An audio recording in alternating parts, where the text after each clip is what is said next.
Assalamu alaikum. Today I am going to recite Surah Nahl, ayah number 103 to 105 with meaning. أعوذ بالله من الشيطان الرجيم. ശപിക്കപ്പെട്ട പിശാചിൽ നിന്നാണ് അള്ളാഹുവിനോട് അഭയം തേടുന്നു. ബിസ്മില്ലാഹിർ റഹ്മാനിർ റഹീം. പരമകാരുണികനും കരുണാനിധിയുമായ അള്ളാഹുവിൻ്റെ നാമത്തിൽ. വലഖദ് നഅലമു അന്നഹും യഖൂലൂന ഇന്നമാ യുഅല്ലിമുഹു ബശർ لسان الذي يلحدون إليه أعجمي وهذا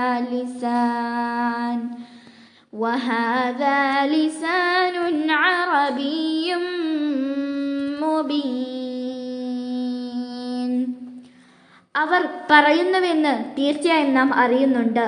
അവന് നബിക്ക് ഒരു മനുഷ്യൻ പഠിപ്പിച്ചു കൊടുക്കുക തന്നെയാണ് ചെയ്യുന്നതെന്ന്.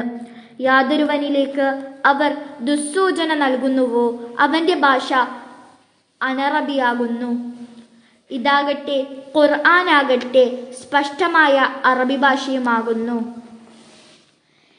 ഇന്നല്ലദീന ലാ യുഅ്മിനൂന ബിആയാതില്ലാഹി ലാ യഹ്ദീഹിമുല്ലാഹു വലഹും അദാബുൻ അലീം. നിശ്ചയമായും അള്ളാഹുവിൻ്റെ ആയത്തുകളിൽ വിശ്വസിക്കാത്തവർ അവരെ അള്ളാഹു നേർമാർഗത്തിലാക്കുകയില്ല. അവർക്ക് വേദനയേറിയ ശിക്ഷയുമുണ്ട്. ഇന്നമാ യഫ്തരിൽ കദിബല്ലദീന ലാ യുഅ്മിനൂന ബിആയാതില്ലാഹ് വഉലൈക ഹുമുൽ കാദിബൂൻ. അള്ളാഹുവിൻ്റെ ആയത്തുകളിൽ വിശ്വസിക്കാത്തവർ മാത്രമേ വ്യാജം കെട്ടിപ്പറയൂ. അവർ തന്നെയാണ് വ്യാജവാദികളും.